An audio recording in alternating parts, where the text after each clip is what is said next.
Oke, perkuliahan kita mulai sambil menunggu kawan-kawan yang lain. Assalamualaikum warahmatullahi wabarakatuh. Waalaikumsalam warahmatullahi wabarakatuh. Waalaikumsalam warahmatullahi wabarakatuh. Meski baru join dua, nanti kita menunggu kawan-kawan lain. Tetap kita mulai, takut waktunya nggak kekejar. Kemudian awal-awal seperti biasa kita berdoa dulu. Berdoa dimulai.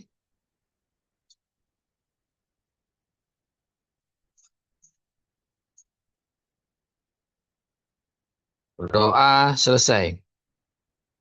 Lalu kita lanjutkan melakukan apersepsi terlebih dahulu. Siapa yang masih ingat materi pertemuan sebelumnya? Terakhir kan kita mid semester. Sebelum mid semester itu, pertemuan ketujuh. Siapa yang ingat materinya lagi? Hmm, saya Pak, Tentang coding, Pak. Si- tentang apa? Coding, Pak. Coding ya. Oh iya, coding. coding. Coding tuh seperti apa coding tuh? Hmm, Coding dan penarikan kesimpulan adalah dua tahap krusial dalam proses analisis data, khususnya pada penelitian kualitatif. Oke. Bagi bagi Bapak, persepsi di awal perkuliahan seperti itu adalah sesuatu yang berharga.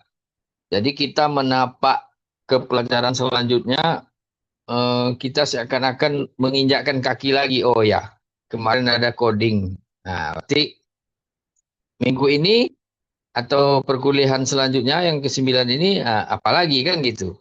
Jadi mudah-mudahan ada keinginan tahuan kalian, apalagi ya setelah coding nih, diapain lagi dalam mata kuliah analisis tech media ini.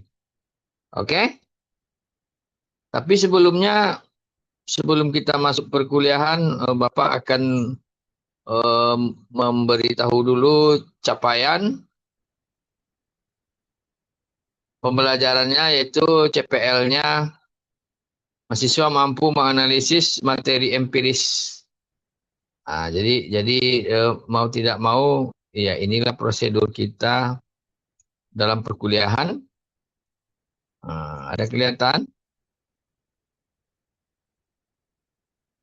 Ada kelihatan kan? Terlihat, Pak. Jadi itulah CPL yang mau kita capai dan capaian pembelajaran mata kuliah. Jadi yang ke-9 ini kita akan mengarah ke mampu merancang desain riset berdasarkan pendekatan semiotika untuk analisis pesan media. Pendekatan dia ada beberapa pendekatan nanti dan beberapa pendekatan yang lainnya. Jadi ini kita anggap sebuah hal yang perlu dijelaskan sebelum di awal-awal perkuliahan.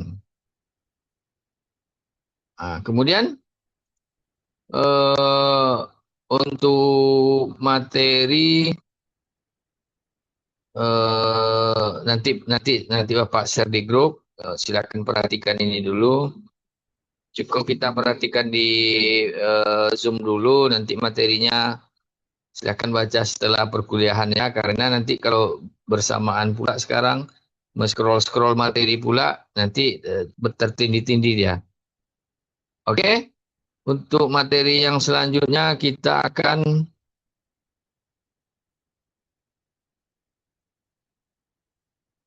masuk ke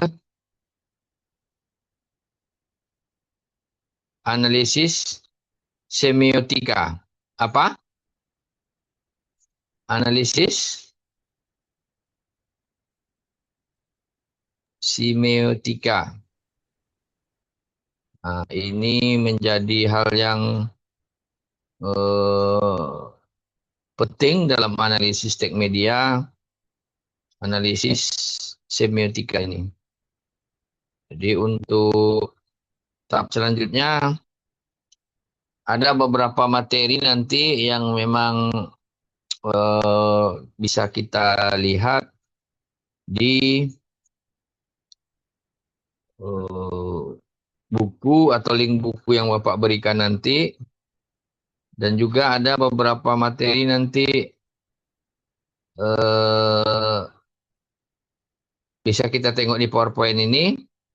Dan juga untuk slide-nya ini nanti PDF-nya juga akan Bapak kasihkan. Oke? Jadi pertama pengantar semiotika itu. Nah, jadi nanti ada buku di link yang akan Bapak kasihkan itu pengantar teori sastra itu kan. Jadi dari di buku itu akan diulas ada situ pengantar semiotika, memahami tanda sebagai unit terkecil dalam proses komunikasi. Jadi pengantar dalam memahami tanda, semiotika itu tanda ya, jadi sebagai unit terkecil dalam proses komunikasi ya. Jadi apa itu semiotika? Jadi definisi dasarnya secara etimologi, semiotika berasal dari kata Yunani atau semion yang berarti tanda. Jadi semiotika adalah ilmu yang mempelajari tentang sistem tanda dan bagaimana tanda tersebut bekerja dalam masyarakat. Jadi dalam mata kuliah analisis teks media, ya nanti kita ada kaitkan dengan tanda gitu. Nanti apa itu tanda? Ya nanti kita akan pelajari. Kemudian fungsi semiotika itu ya membantu kita memahami bagaimana realitas diskonstruksi secara sosial melalui sistem tanda itu, baik dalam bahasa, gambar maupun perilaku manusia. Jadi kalau umpamanya manusia itu gerak-geriknya umpamanya ada seseorang yang bajunya kumal, dia mondar-mandir di jalan raya, ya kelihatan tidak mandi-mandi, itu tandanya mungkin tandanya orang gila kan gitu. Nah, itu saja mempermudah sebagai ilustrasi kita. Itu kalau perilaku manusia. Kalau gambar, ya kita bisa lihat juga. Terkadang sebuah mic, ada lampu-lampu di sebuah toko, dia tidak bilang ini adalah karaoke gitu kan. Tapi orang sudah tahu ini gambar mic gitu ya logo karaoke gitu kan. Nah, itu tanda karaoke gitu. Ah begitu juga umpamanya kebanyakan kalau rambu-rambu jalan hanya gambar atap sebuah masjid dengan gambar bintang dan bulan, bulan dan bintang itu oh di depan ada masjid ya, itu semacam tanda. Begitu juga bahasa, kalau orang berbicara berarti tandanya seperti ini. Kemudian tokoh kunci semiotika itu ada Ferdinand de Saussure, Charles Sanders Peirce, kemudian Roland Barthes. Nah, ini nanti kalau kita mau menganalisis semiotika, nah ini metode-metode dari orang-orang inilah yang akan kita pakai nanti. Kalau Ferdinand itu dibilang bapak linguistik modern, jadi menekankan pada model dikotomi itu signifier, penanda, dan signified, petanda. Kalau Charles Sanders Peirce itu ahli logika, jadi menekankan model triadik atau representamen atau tanda, objek atau acuan, dan interpret atau makna. Kemudian kalau Roland Barthes ini, nah ini sering dipakai ini untuk penelitian, buat skripsi atau tesis, menjelaskan tentang sistem signifikasi dua tahap. Jadi denotasi makna eksplisit dan konotasi makna kultur atau mitos. Jadi di awal-awal memang apa itu tanda nanti kita akan melihat contoh-contohnya akan lebih mudah dipahami. Kemudian untuk tradisi semiotika itu tanda dalam spektrum teori komunikasi Robert Craig namanya kan. Nah, perspektif komunikasinya dalam teori komunikasi tradisi semiotika itu memandang komunikasi sebagai proses berbagi makna melalui tanda-tanda. Berbagi gitu. Jadi kalau umpamanya kita lagi ujian di kelas, tahu-tahu umpamanya si Fitra Anugrah minta tunjukkan ujian pada Eka Putrayana umpamanya.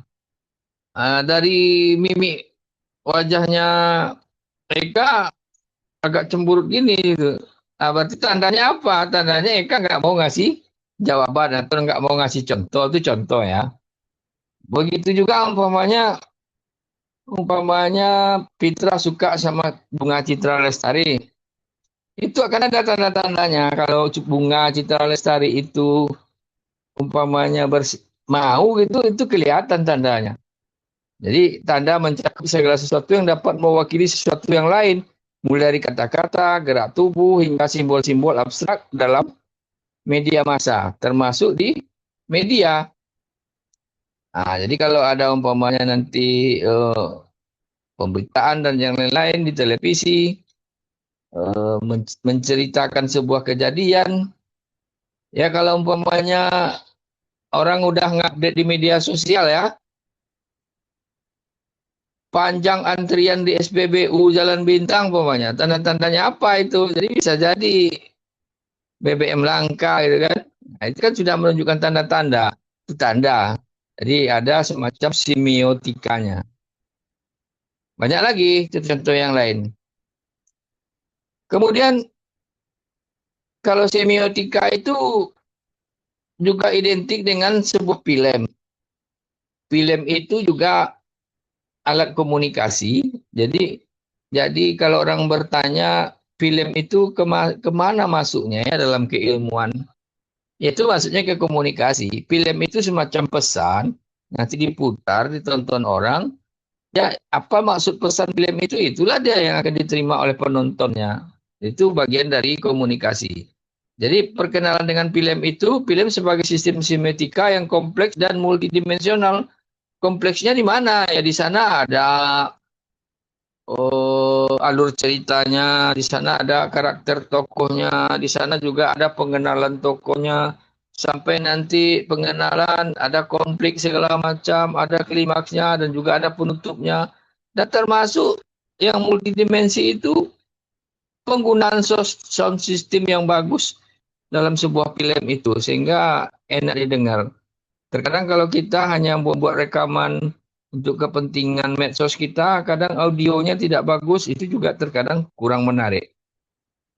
Jadi di film dan dakwah ini nanti juga ada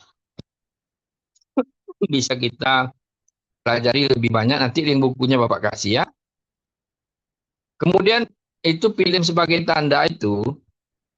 Jadi film adalah teks semiotika yang terdiri dari berbagai kode visual dan audio yang bekerja secara simultan untuk menciptakan makna. Nah, jadi kalau kode visual itu ya sudut kamera, warna, pencahayaan, nanti pengambilan gambarnya, nanti gambar yang cerah, yang cantik, yang bersih, pencahayaan. Kadang kalau kebanyakan film-film yang bagus itu kan banyak pencahayaannya itu pengambilan di malam hari, umpamanya kan, biar pencahayaannya bagus, nanti dibantu dengan sorot lampu gitu. Jadi kalau terik matahari terkadang terlalu pecah dia, bermacam-macam teknik lah nanti. Kemudian kalau film itu juga sebagai kode audio, dialog orang, musik latar, efek suara. Jadi kalau dialog, nah ini yang penting. Bisakah sebuah film itu selama 1 jam tanpa dialog gitu? Kan nggak enak juga. Kita menonton gitu tak ada dialog selama 1 jam itu nggak enak itu filmnya. Nah, makanya dialog itulah termasuk kode audio dalam semiotika dalam tanda dalam sebuah film. Jadi dialog itulah yang membuat orang mengerti salah satunya dari berbagai yang lain ya. Jadi dialog itu akan membuat kita mengerti apa cerita film ini. Nah, yang seperti Bapak bilang tadi, kalau tidak ada dialog selama 1 jam, hanya dia membuat tulisan aja, teks saja di bawahnya itu sulit dimengerti juga. Nah, kalau teks juga perlu sekali-sekali dalam sebuah film, seperti ada latar pembuatan film itu menceritakan Florida tahun 88. Nah, dia selalu buat Florida, Januari, nah itu 1988 Florida. Jadi hanya pesan teks seperti itu, ya orang menganggap bahwa ini bercerita tahun 88 di Florida, Amerika Serikat nih ya gitu. Kemudian Miss and scene-nya, jadi pengaturan objek dan bingkai. Ini scene 1, scene 2, scene 3 film itu. Di sini sudah ada yang pernah ikut lomba film pendek di kampus. Ada di sini yang pernah ikut. Di kelas ini udah ada yang pernah ikut lomba buat film pendek. Belum ya? Udah ada.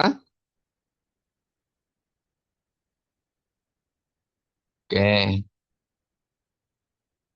Kemudian analisis film Christian Med ini salah satu semacam eh, sintakmatik film namanya.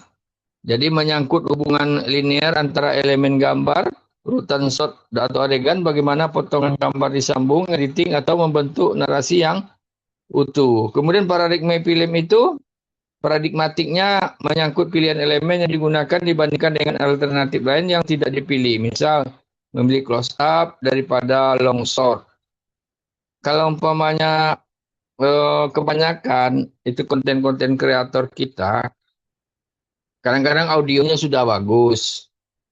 Ya, kita tengok-tengok di mana-mana lah, di TikTok dan media sosial lainnya. Terkadang umpamanya ada dialog yang memfokuskan kepada seseorang, dia tetap diambilnya pengambilan gambarnya long shot yang dari jauh itu. Padahal seharusnya itu sudah close up. Close up itu penampakan pengambilan gambar yang memang wajah kita ini lebar nampak di layar televisi itu. Nah, kalau TV-TV nasional itu sangat bagus. Film-film baik sinetron yang lain-lain itu kualitasnya sudah bagus itu. Makanya biaya produksinya agak tinggi. Mereka sudah ahli-ahli itu semuanya. Tapi kalau kita tengok umpamanya ada konten-konten kreator kita, YouTuber-YouTuber dan lain-lain itu terkadang membuat-buat adegan ya kita sama maklum aja lah. Mungkin belum dibekali ilmu-ilmu tertentu, yang penting mereka kejar buat konten gitu. Nah, sementara ini perlu diambil close up kah atau long shot kah? Nah, jadi dalam paradigmatik filmnya itu akan uh, berpengaruh gitu, berpengaruh. Kayak di Bagan udah banyak konten-konten kreator apalagi yang sifatnya lucu-lucu dan yang lain-lain. Itu sudah banyak juga, tapi kan yang seperti Bapak bilang itu terkadang butuh close up tetap diambil dari jauh. Jadi kadang nggak ngena juga. Bermacam-macam lah, biasa itu. Mudah-mudahan anak saya Ridho kalau ada lomba film nanti atau lomba film AI umpamanya kan harus paham itu. Kemudian juga ada nanti semiotika komunikasi. Jadi bagaimana pesan diproduksi, disampaikan, diinterpretasikan. Jadi film-film atau semiotika yang dibuat itu eh, bagaimana cara menyampaikannya. Ya kalau umpamanya ada lomba film pendek di kampus, setelah film itu diproduksi, jadi hanya untuk panitia saja, jangan. Jadi cara menyampaikannya salah satu ya di-upload di medsos masing-masing mahasiswa. Paling tidak kalau film anak KPI, ya anak KPI itu sama-sama ngupload, jangan disimpan-simpan filenya. Karena kan kita nggak mungkin mutar di bioskop dan lain-lain, itu kan narasi repot. Kecuali kita bisa buat film yang berdurasi, ya kayak film layar lebar itu bisa lah dipertontonkan dari beberapa kali yang terjadi di Bagan Sapi Api kan. Kemampuan para sinematika royal gitu. Nah, untuk membuat film. Jadi kalau umpamanya hanya sekedar film-film pendek antar prodi, antar mahasiswa, nah, itu cara menyampaikan pesannya ya salah satunya diinterpretasikan ya di-upload di medsos. Medsosnya boleh YouTube, boleh Facebook, boleh TikTok. Dan yang sekarang tuh yang kayaknya banyak pengunjungnya TikTok kayaknya tuh. Jadi jangan abaikan juga TikTok.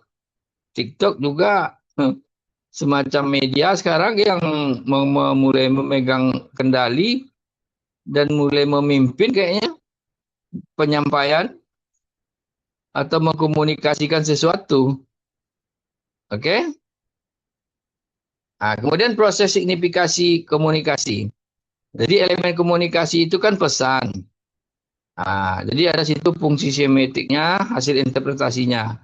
Kemudian pesan, rangkaian penanda, signifiernya, kemudian informasi dasar, Kemudian kode, sistem aturan penggunaan tanda, konteks atau makna di konteks, ruang sosiokultur, makna konotatif, dan efek, transformasi interpret, tindakan atau sikap baru. Jadi adaptasi dari model komunikasi semiotik Jackson dan Eco gitu kan. Nah, ini modelnya. Jadi proses signifikasi komunikasi itu. Kemudian sampai di sini ada yang mau ditanyakan? Pak, saya punya pertanyaan. Silakan Eka. Pertanyaan saya adalah analisis semiotika itu tuh apakah bisa dibu apakah bisa dibuat sebagai animasi gitu, Pak, Bisa. selain film? Iya, sama. Film itu kan banyak macamnya, animasi juga. Kalau pakai AI itu kan bisa kita minta yang animasinya. Boleh. Malah kita mungkin sudah perlu di kampus kita itu melakukan filmnya itu film pendek AI aja bagusnya kan. Biar lebih sound systemnya bagus, kualitasnya bagus. Nah, pakailah yang kayak kayak Dremina 2.0, namanya kan. Pakai AI yang bagus. Ya animasi boleh, animasi kan sekarang AI udah. Kalau dulu buat animasi ini dulu ya, itu sangat sulit. Kayak buat film Upin dan Ipin itu, kalian tahu nggak? Itu butuh waktu ya berapa lama dan butuh semacam itu ada gambar di latar-latarnya itu, kayak storytellingnya itu, kayak pokoknya dulu manual tuh. Kalau sekarang enggak, kalau kita mau buat kayak film Upin dan Ipin itu atau kita buat tokoh karakter yang lain, itu sebentar saja sekarang hanya hitungan menit. Nah, kita sendiri bisa, umpamanya kita mau buat film A gitu, suruh aja itu buat film animasi ini, buat film animasi itu, sebentar selesai. Nah, tapi memang kita harus pelajari cara buat skripnya nama. Skrip itu juga ada AI. Ini juga ada AI ya. Umpamanya kita sudah punya skrip film.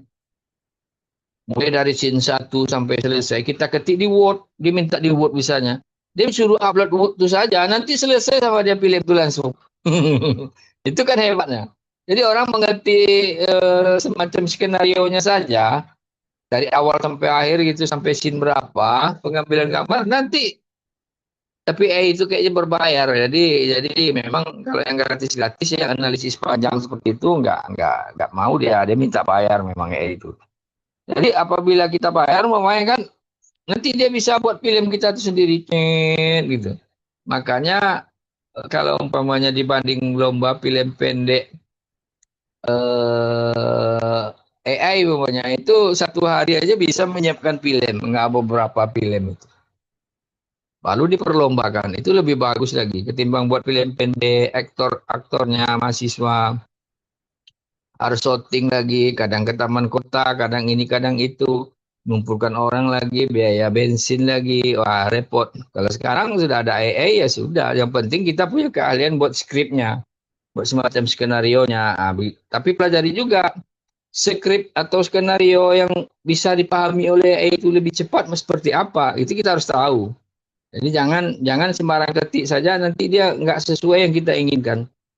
Nah, makanya itu juga terbatas kemampuannya. Namanya hanya kecerdasan buatan kan.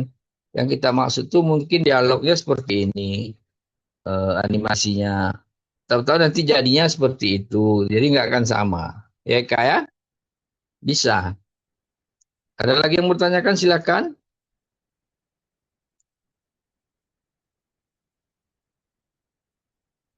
Ada lagi? Silakan ada yang mau tanyakan.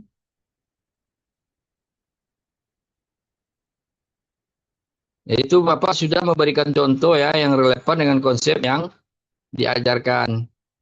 Nah, kemudian keterkaitan bahan kajian yang diajarkan dengan bahan kajian yang lain, ya juga ada berbagai perspektif tadi. Juga kita akan nanti melihat teori-teori di buku. Kemudian dalam konteks dan isu-isu mutakhir juga. Nah, jadi isu-isu mutakhir yang tadi Bapak bilangkan ya kita kaitkan dengan kondisi di AI sekarang. Jadi buat film baik baik animasi atau film yang lain-lain ya pakai AI sebentar. Nggak bikin repot. Kemudian ada beberapa penelitian dan pengabdian untuk meningkatkan kualitas perkuliahan. Mungkin ini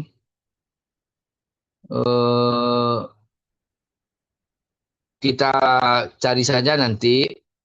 Mungkin lebih cocok kita akan pelajari nantinya ke materi yang ada di buku saja. Itu lebih mengena kayaknya. Nanti kalau yang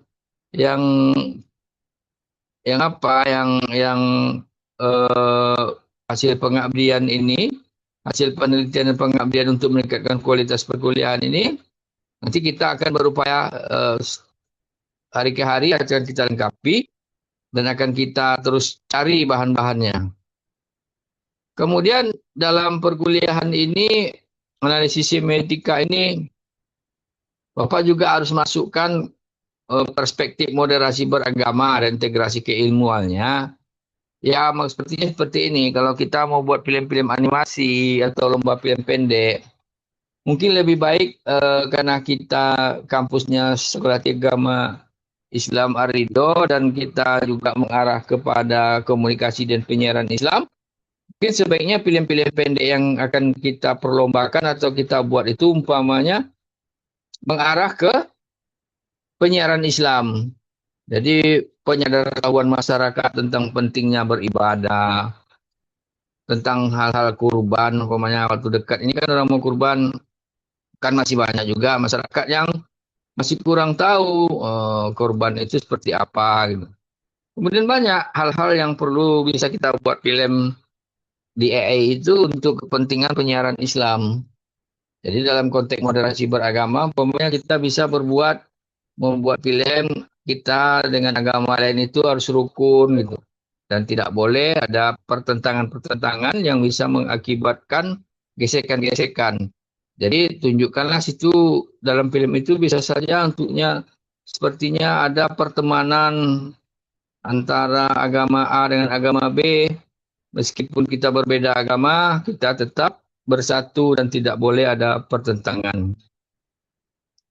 Jadi umpamanya sekarang untuk perkuliahan ini mahasiswa juga sudah mulai aktif. Jadi pertanyaan-pertanyaan itu pertanyaan itu dalam metode pembelajaran kita itu sangat berarti ya Eka ya dan yang lain-lainnya. Jadi yang bertanya itu membuat suasana kita perkuliahan lebih. Jadi jangan dosen saja yang ngocos gitu kan ngomong terus kan. Nah, jadi kalau umpamanya ada mahasiswa yang bertanya itu lebih bagus. Kemudian ada beberapa buku yang memang seperti Bapak janjikan tadi yang perlu mungkin di dipelajari dan dibaca. Nah, itu nanti kayak pengantar teori sastra itu. Nah, itu penerbit Perkumpulan Rumah Cemerlang Indonesia. Nah, nanti Bapak kasih link bukunya. Nah, itu ada situ nanti tentang semiotika. Lalu ada buku-buku lain, nanti silakan dibaca.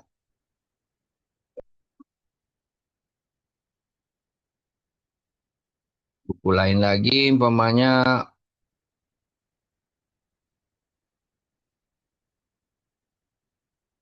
bentar ya, tentang film dan dakwah gitu kan. Nah, ini ada bukunya, juga nanti silakan dibaca. Nah, ini nggak mungkin kita textbook lah kan, nanti membaca ini silakan mahasiswa nanti membaca setelah materi ini. Kemudian juga ada nanti buku semiotika komunikasi. Nanti linknya Bapak kasih ya. Ini tinggal dibaca nanti ya.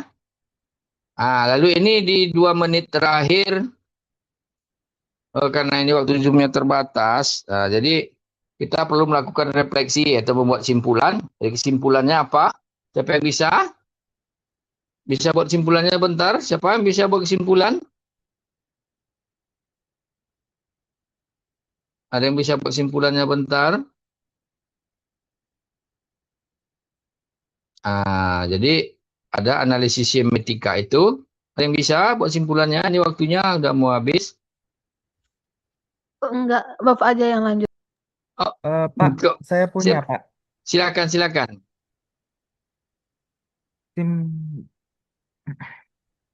bisa dibilang semiotika adalah bidang studi yang memfokuskan diri pada bagaimana tanda-tanda diproduksi dan dipertukarkan dalam proses komunikasi manusia untuk menciptakan makna. Oke. Dan Terus. analisis semiotika, teknik analisis kualitatif yang bertujuan untuk membongkar makna di balik tanda dan simbol dalam sebuah teks atau objek secara sistematis. Oke, ini waktunya udah mau habis ya. Nanti kita join lagi ya. Eka ya dan yang lainnya. Kira-kira menurut Bapak tidak ada pertanyaan lagi kan? Kira-kira udah tersampaikan lah ya materi ini ya. Udah paham kan? Nanti link bukunya bentar lagi Bapak share di grup ya. Iya, Pak. Oke, biar ini mau habis lagi nih waktunya Eka ya. Bapak potong bentar Eka ya. Waktunya last minute nih rekaman Zoom-nya. Apanya Zoom-nya. Ini biar dikasih aba-aba mau habis. Ya. Jadi untuk tugas-tugas nanti arahan kegiatan atau tugas nanti bisa lewat grup saja. Kalau ada umpamanya ini kerjakan, ini kerjakan. Itu kan sifatnya bisa diperluas. Nah, jadi